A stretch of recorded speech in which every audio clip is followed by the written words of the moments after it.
各位，鼠头鸭脖的事儿啊，终于反转了。6月17号这一天啊，是星期六。我当时啊正在外面，很多人给我发来信息说：“王军，你赶紧看一下新闻。江西当地的联合调查组，人家公布结论了，那个东西啊不是鸭脖，就是老鼠头。”我呢赶紧上网去看了一下，一看果然如此啊，认定当初说是鸭脖是错误的，这东西叫啮齿类动物的头颅。哎，啥叫啮齿类动物的头颅啊？就是耗子嘛。只不过说耗子，你们这个心里犯恶心，对吧？最后起了一个文绉绉的名字，叫啮齿类动物的头颅。我当时看到这新闻的时候，我就发了个推特，我说啊，这鸭脖终于沉冤得雪啊，老鼠终于可以重新做回了自己啊。紧接着我就在想啊，这个调查结论公布之后啊，当初爆料的那个学生啊，应该抓起来。为什么？你想想啊，6月1号他当时在碗里吃饭的时候啊，吃出来了老鼠头，这个呢倒没什么问题啊，但是呢，他不能坚持自己的看法。后来学校跟他说这是鸭脖，他呢就承认是鸭脖了，然后呢就开始在网上造谣，而且造谣还不止一次啊，造谣好几次。一开始书面承认是鸭脖，后来呢还接受采访说是鸭脖，然后我看了发现不对，做了这个确认的，发现不是为老鼠头，而是为鸭脖。我可以出来澄清一下吗？就是确实是个误会。那你想想，在全国造成了多恶劣的影响啊！过去半个月啊，全国就因为这鼠头鸭脖的事情啊，舆论滔天，始作俑者不就是这个学生吗？这个学生啊，这行为啊，说轻一点啊是寻衅滋事，说重一点他都是危害公共安全了，再往重一点他都是煽动颠覆政府罪了。你想想，这种人如果不收拾啊，不把他抓起来，我觉得以后这种事情还是有可能发生。这舆论的东西不好管，所以啊，当地政府啊现在没把这个学生抓起来，我觉得这个事情不圆满啊。紧接着啊，咱们来分析一下这个联合调查组的结论啊，我觉得蛮有意思的，值得咱们重新做一期节目啊。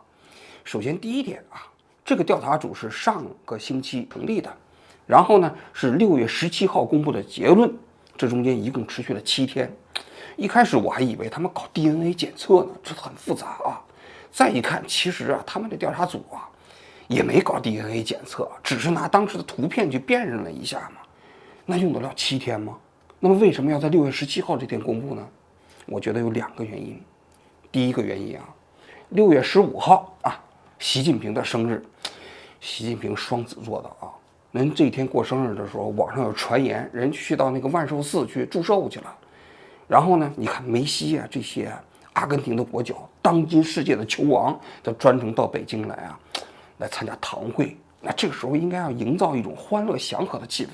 你这时候你要是公布这东西就是老鼠头，多恶心呐！人习近平要是人家在万寿寺吃饭的时候夹起一块蛋糕，看到这个新闻，你想想，那虽然说吧，这个是那食堂里头干的，但是人家听了这个新闻，是不是也不开心呢？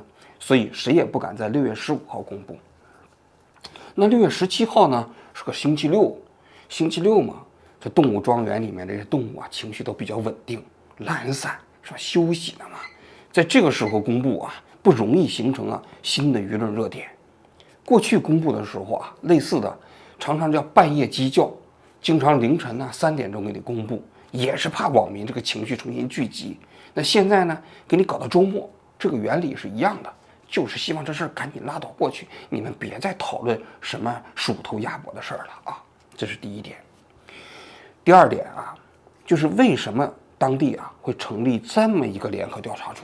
大家可以看一下这个联合调查组啊，实际上级别挺高的，教育厅、公安厅、国资委，然后省市场监督管理局4个部门成立的联合调查组，而且是周末成立的。很多人可能以为啊，这个新闻啊，后来啊是因为造成了全国的舆论滔天，所以人家成立的联合调查组嘛。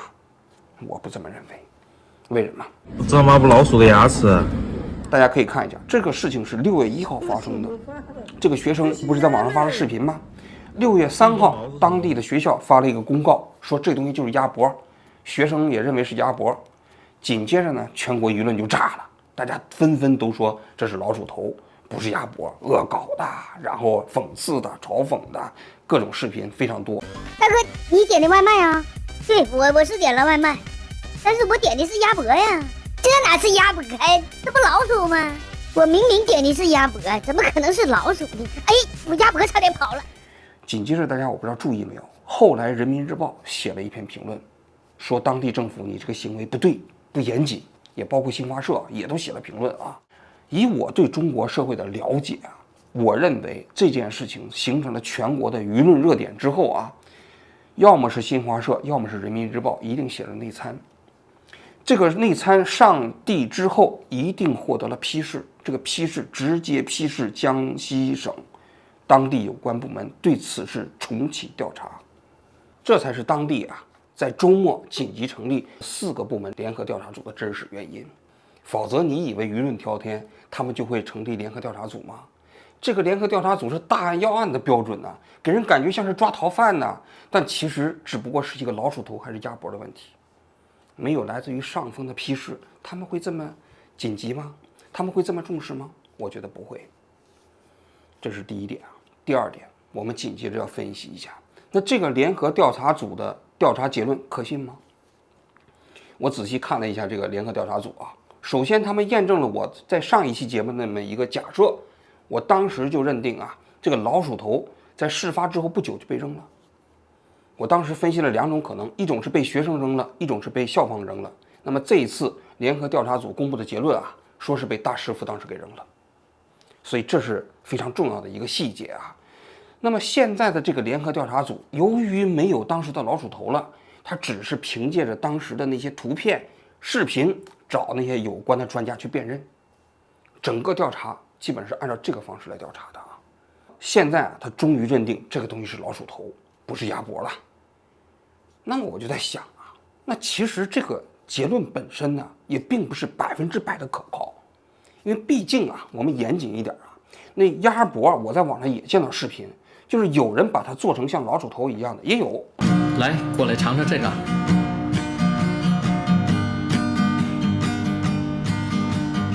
所以啊，现在这样的一个结论，说到底也只是非常非常像老鼠头。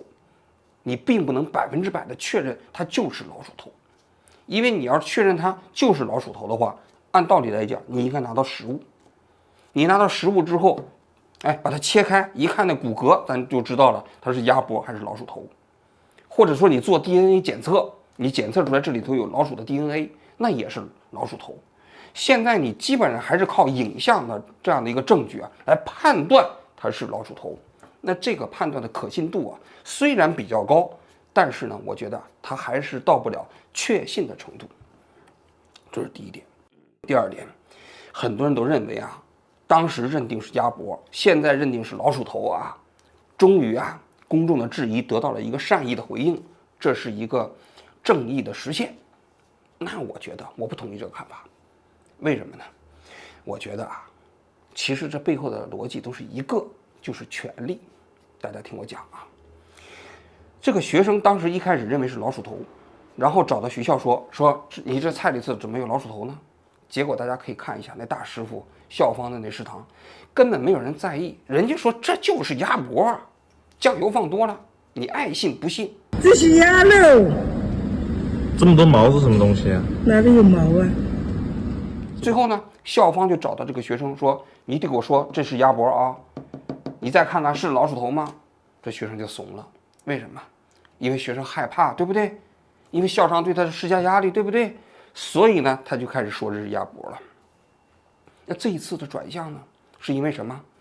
因为这个校方面对学生的时候虽然强势啊，但是面对公安厅、面对教育厅、面对市场监督管理总局啊这些专家调查组到他面前的时候，这些人立马又怂了。这背后的逻辑都是权力啊。当第一次权力施加到学生身上的时候，学生就怂了嘛。当第二次有更大的权力责令当地成立调查组的时候啊，那么那校方又怂了。但是啊，这里头有一个非常可怕的逻辑，就是任何人在面对比他强势的权力的时候啊，实际上他们都没有自辩的空间，没有自辩的程序。所以其实也不排除这么一种可能，就是这个事故调查组的结论呢，也是在迎合网民的情绪。因为在这样一种上级已经指令了、批示了这个事情重新调查，这个调查组不太敢得出一个现在它不是老鼠头的结论来。大家想一想，那这个逻辑是不是跟当时那个学生差不多的那样的一个处境啊？学生面对校方的时候，校方说这是鸭脖啊，学生就承认是鸭脖了。那现在来自于一个中南海或者国务院批示的时候，那江西省的联合调查组也没有人敢说这个东西就是鸭脖了，于是他又重新变成了老鼠头了。那这变来变去背后的逻辑啊，就是谁的权力大，谁就有权对这个事情的鉴定拥有最终解释权。那真相呢？不知道，反正我内心是不知道。虽然我倾向于认为这东西是老鼠头啊，但我也不敢100%确认它就是老鼠头，它实际上完全也有可能就是鸭脖。但是现在的结果是，当地的调查组，我猜没有人敢说这东西是鸭脖了。当然，我觉得当地的学校啊，也包括那个承包学校的中快集团，他也不冤。为什么呢？因为他和学生相比啊，他本身是个强势方。那么在强势方和弱势方的这个处理事情的时候啊，原则上来讲，应该给这强势方分配更多的举证义务。那么现在呢，因为那个老鼠头不见了，他们自己给扔了，所以现在的事故调查组认定这个东西就是老鼠头，那他们也活该。谁让你把这个老鼠头给扔了呢？即便它不是老鼠头，那你也是哑巴吃黄连，你就该承担这个责任。所以我觉得从举证责任的分配角度来讲，他们是不冤的。但是从处理这个问题的程序上来讲啊，我觉得他没有实现正义。那么真正解决这个问题的程序应该是什么？真正解决的是学生发现这个碗里头有异物，拿着东西找到学校去，然后呢，当地就应该立刻把这样的一个异物进行封存，因为你自己不能检测，你自己检测的话，因为你有利害关系嘛，学生也不信呢。然后这个时候请市场监督管理部门的人到这里来做鉴定，鉴定完之后由第三方公布检测结果，这是一个正常程序。在这个过程中间还有来自于媒体和社会的舆论监督。但是我们可以看一下整个这个事件是怎么处理的。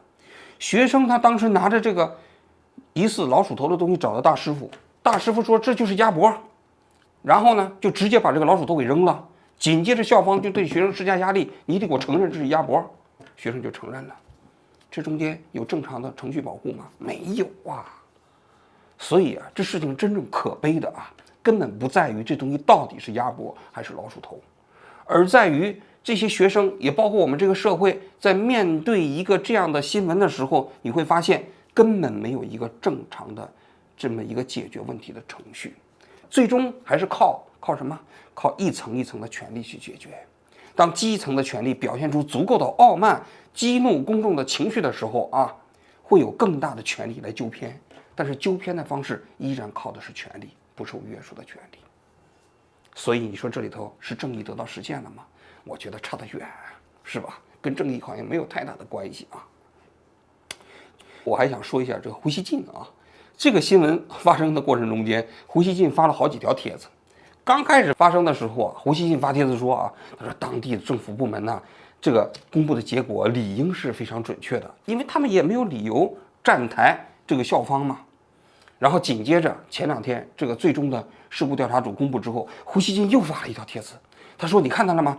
这个事情啊，最终终于调查出来了，水落石出了，体现出来了我们的党啊实事求是的作风。公众现在呢最不喜欢的就是不实事求是，舆论场上追究疑似造假的集体意愿比什么都强烈。这样一来，老胡认为舆论场上的这个疙瘩还真的需要解开。如果这件事就这么不了了之，对官方信誉的伤害会是长期的。胡锡进嘛，每次都会赢哈，要赢2次，果然是啊如此啊，所以大家都在发帖子嘲笑胡锡进啊。我觉得小胡锡进的分析肯定是错的啊。你说那市场监督管理局有没有理由站台学校呢？实际这里头可能还真的不是学校，而是学校食堂里头承包食堂的中快集团。那中快集团呢，他们其实可不仅仅承包了这一个学校啊，他承包了很多学校啊，那市场利益巨大呀。他们跟那些基层的市场监督管理局有没有勾兑的空间？太有了。所以啊，你要说他们跟校方之间没有理由站台，这一点呢，实际上他分析的是瞎胡扯啊。紧接着我再想说一下，胡锡进为什么会被这么打脸啊？本质的原因是什么？本质的原因是胡锡进在类似所有问题的分析上，他都有一个原则，他不敢说政府是错的，尤其是政府在没有改正之前，他不敢说政府是错的。他永远说：“哎呀，政府是对的，主流是对的，你可能有一点点做的还不完善，要不您稍微再想一下，要不您再稍微的再重新考虑一下。”他就这样的一个心态。所以当最终啊政府出现了进退失据啊前后矛盾的时候，他就会被反复打脸。说到底嘛，所谓的雕盘呢，它永远不是说解决问题，雕盘是以维护者的姿态出现在公众面前，他要反复解释政府不管怎么做都是正确的，这就叫雕盘嘛。所以当政府都承认自己错误的时候，你会发现胡锡进都不能承认自己是错误的，他都不敢说政府是错误的，他只敢肯定现在政府是实事求是，他不敢说过去的那个结论是错的。要说啊，雕盘这活不好干，说句心里话，也就在这儿。因为一般人啊，如果是这样的说假话，肯定对心理会造成巨大的冲击。不是啊，你想想啊，你这个天天撒谎，说你明明是人家是错了，人家都改成错误了，你自己都不敢说您犯错误了，我只敢说您现在是对的。那你想想，这对人心里是一种巨大的折磨啊。那胡锡进怎么就能做到他完全没有心理不适呢？所以我觉得这是一个巨大的谜团啊！谁说的对，谁做了不应有的掩饰，都是具体人和具体机构的事情。官方保持公正态度，尊重舆论就够了。节目的最后啊，我想说一句啊，就现在很多人都问啊，说这个老鼠头啊，现在被认定了，那老鼠身子呢？那身子哪儿去了？有人就分析了，说这老鼠的身子啊，有可能在卤汤里都煮飞了，因为老鼠头就是骨头嘛，不太容易煮飞啊。但是身子呢，那肉呢，它比较暄乎，很容易就把它煮没了啊。所以现在的老鼠的身子啊，都已经进到这个江西工业技术学校的学生的肚子里头了。我觉得这个分析好像是有点牵强，为什么呢？因为那个老鼠肉啊是有可能煮飞啊，但是你要说老鼠皮、老鼠尾巴全都煮飞了啊，那我觉得不太可能。所以呢，一种可能是啊，就是我在上期节目里分析的，这老鼠头啊，实际上是在原料加工环节的时候给切掉的，然后混到了这个给学校送的这个食材里，就到了学校。所以到学校的时候就没有老鼠的身子，只有老鼠头，所以才不容易被发现嘛。当然，另外一种可能也的确是啊，部分的肉还在这汤里就煮没了啊。但是我觉得不管怎么说，这当地的调查组啊，应该把这皮和尾巴好好找一找。真找到的话，我建议啊，把这东西送给胡锡进啊尝一尝，因为他吃完这个之后啊，今后在雕盘的时候肯定工作会干得更出色，是吧？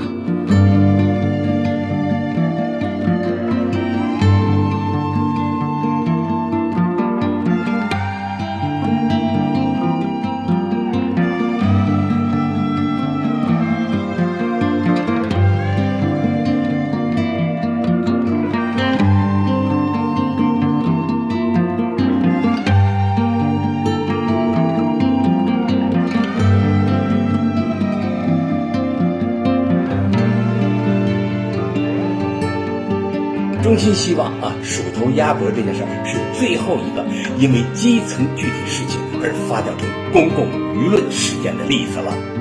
以往的教训已经足够多，一些事情的处理有问题或瑕疵，但过度的联想和解读同样无益。